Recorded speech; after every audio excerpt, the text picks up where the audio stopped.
Very, very important question, in my opinion, on how to keep your team motivated. Because one assumption that most people make is because, the work is so altruistic, the work is that we do is sort of beyond the self and beyond sort of personal gains.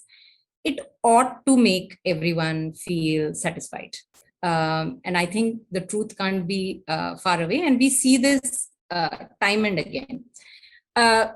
The question is something that everyone faces without exception, but the answer is not something that can be standard. So I'm just going to share with you a few examples of how I feel different organizations in my experience have addressed this and successfully, simple ways, because, we don't have organizations like ours don't typically have too much money to send people off on a European holiday to show how happy you are with a person, but I don't think you need that. So the first thing is be transparent.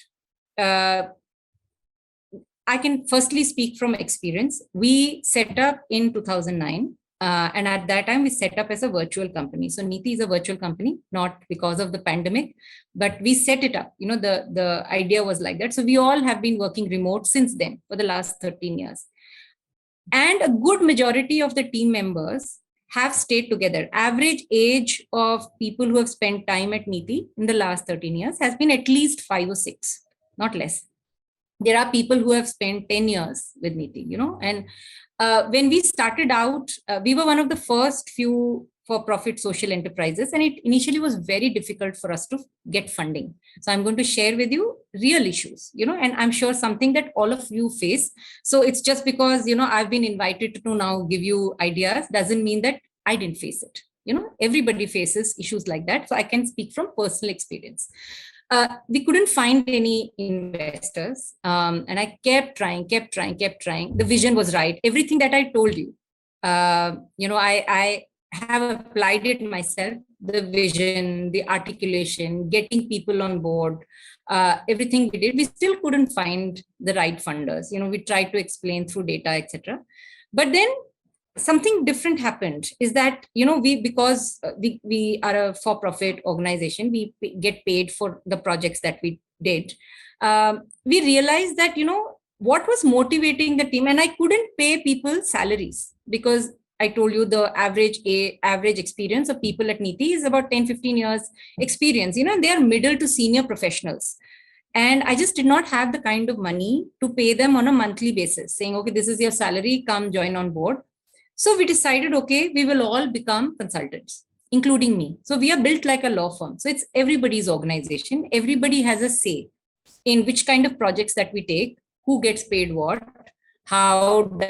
so for that, you need to, and that's the realization that I realized, that transparency and the ability to share your vision with your teammates, in my mind, is the biggest motivator for any team to stay together. And I can guarantee this, having worked in a for-profit corporate sector for 16 years before, and now for about 15 years in the development sector, I can say with guarantee, it doesn't matter what kind of organization you are, being transparent with your team, sharing what's and all, how the organization is growing, what is your vision, how do you plan to, translate it, and listen to them, listen to their voice, and listen to their feedback, and try and apply on it. And to me, this is the biggest stickiness factor from personal experience that I can talk about. We are not the best paymasters at Niiti.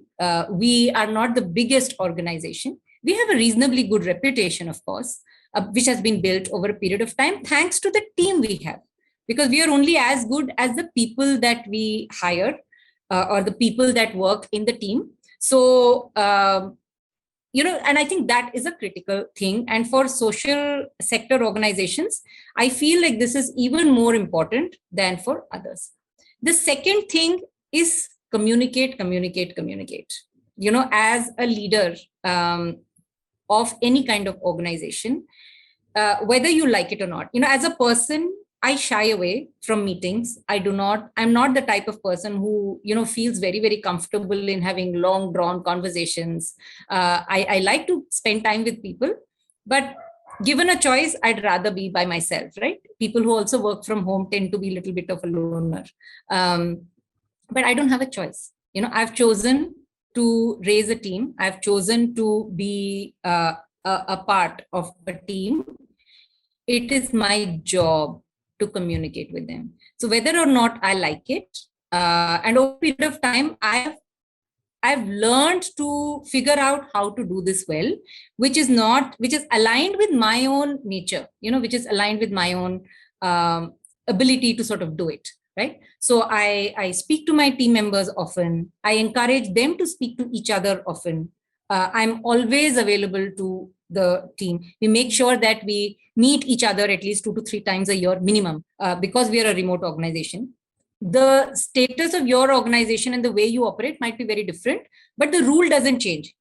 If you work out of a same office space, or you work out of maybe a panchayat office, wherever you're working out of, you have to still communicate. You have to also make sure that, again, goes back to the transparency thing, but you have to communicate. Third is make sure that you are generous.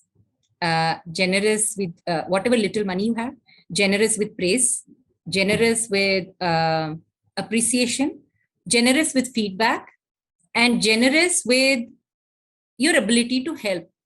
You are a leader because the assumption is that you are able to add value to somebody else.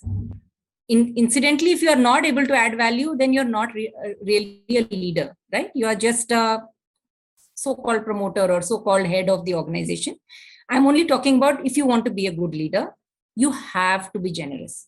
Be generous with feedback. Don't shortchange. Being generous with feedback and appreciation doesn't mean that you have to always say, wow, shabash, shabash, every time. You also have to be generous with adding value. I tend to get, fairly angry very quickly.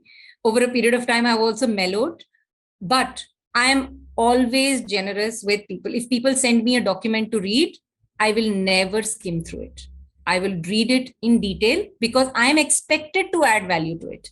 My team member has sent me that because that person wants my feedback on it. And so I have to give it time. I have to be generous with my time. I have to be generous with my praise. I have to be generous with support. I have to be generous with my, ability to and I have to be generous with money. Whatever little I can give, in the context of how we operate, it's a rule in my rule book to be successful, sustainable, long lasting, to sort of be that. So I think these 3 things, if you follow, I am pretty sure people would, stick together and work towards that impact.